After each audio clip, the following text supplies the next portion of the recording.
অভ্যুত্থানে রক্তাক্ত রাজপথে দাঁড়িয়েছিলেন যারা, তাদের অনেকেই ছিলেন মাদ্রাসা শিক্ষার্থী। রাজধানীর যাত্রাবাড়িতে তারা গড়ে তুলেছিলেন আন্দোলনের এক শক্তিশালী দুর্গ। তবে এক বছর পর আশানুরূপ পরিবর্তন না দেখে হতাশ হলেও দেশের যে কোনো ক্রান্তি লগ্নে প্রস্তুত থাকার কথা জানান মাদ্রাসা শিক্ষার্থীরা। তাদের প্রত্যাশা সবাইকে নিয়ে নতুন বাংলাদেশ গড়ার। রিপোর্ট করেছেন সুলতান মাহমুদ আরিফ। RICL TMX, যুগের পর যুগ স্থাপনা থাকে মজবুত।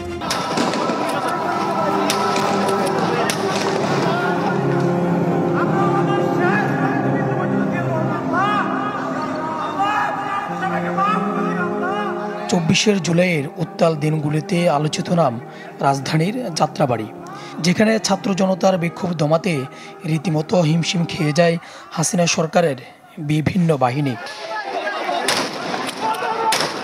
মুহুর্মুহু গুলি, টিয়ার শেলের মুখে যেন সীসা ঢালা প্রাচীর গড়েছিল হাজারো মানুষ।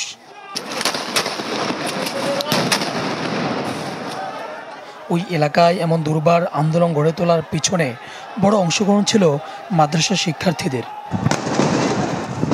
বৈষম্য বিরোধী ছাত্র আন্দোলনের স্বাস্থ্য বিষয়ক উপকমিটির তথ্য অনুযায়ী জুলাই গণঅভ্যুত্থানে সারা দেশে শহীদ হয়েছে অন্তত ৮০ জন মাদ্রাসা শিক্ষার্থী। আমি যখন সামনে যাই তখনই একটা গুলি এসে আমার এখানে লাগার সাথে সাথে আমি মনে করছি ওইখানে আমি শেষ, কারণ লাগার সাথে সাথে ৩ সেকেন্ডের ভিতরে আমার এগুলি সব রক্তে ভরে গেছে। আমরা শুরু থেকে চেষ্টা করেছি আমাদের সর্বোচ্চটা দিয়ে, বিশেষ করে মাদ্রাসা ছাত্ররা আসলে সেভাবে হাইলাইটস হয় নাই কেন, কারণ মাদ্রাসা ছাত্ররা পাঞ্জে পরে বের হতে পারে নাই। জুলাই আন্দোলনে যাত্রাবাড়িতে সম্মুখ সারির যোদ্ধা ছিলেন ফারুক হোসেন। ১৮ জুলাই গুলিবিদ্ধ হওয়ার পরও ছাড়েননি রাজপথ। প্রাণপণ লড়াইয়ের সেই মুহূর্তগুলো আজও চোখে ভাসে তার। ১৮ জুলাই এই জায়গাটা, ঠিক এই জায়গাটা আমি নিজে আহত হয়েছিলাম, মানে আমার পিছনের সাইডটাতে। আর এই সাইডটাতে আসলে আমাদের মাদ্রাসার ছাত্ররা যে পরিমাণ ভূমিকা রাখছে, তারা অনেক ক্ষেত্রে পাঞ্জাবিটাকে পায়জামার ভিতরে ঢুকায়া সাধারণ মানুষের ভেসে পায়জামার ভিতরে ঢুকায়া তারা বের হয়ে গেছে। ছাত্র শিক্ষকরা বলছেন, ব্যক্তিগত বা দলগত কোনো চাওয়া পাওয়া নয়, একটি বৈষম্যহীন দেশের জন্য আন্দোলনে সামিল হয়েছিলেন তারা।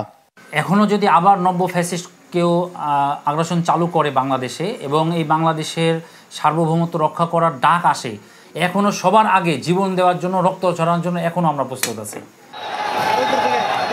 ছাত্র জনতার রক্তের বিনিময়ে রাষ্ট্রকে সবার জন্য গড়ার যে সুযোগ এসেছে, তাতে গোষ্ঠীগত দৃষ্টিভঙ্গি থেকে কেউ যেন বঞ্চিত না হয়, সেই প্রত্যাশা তাদের।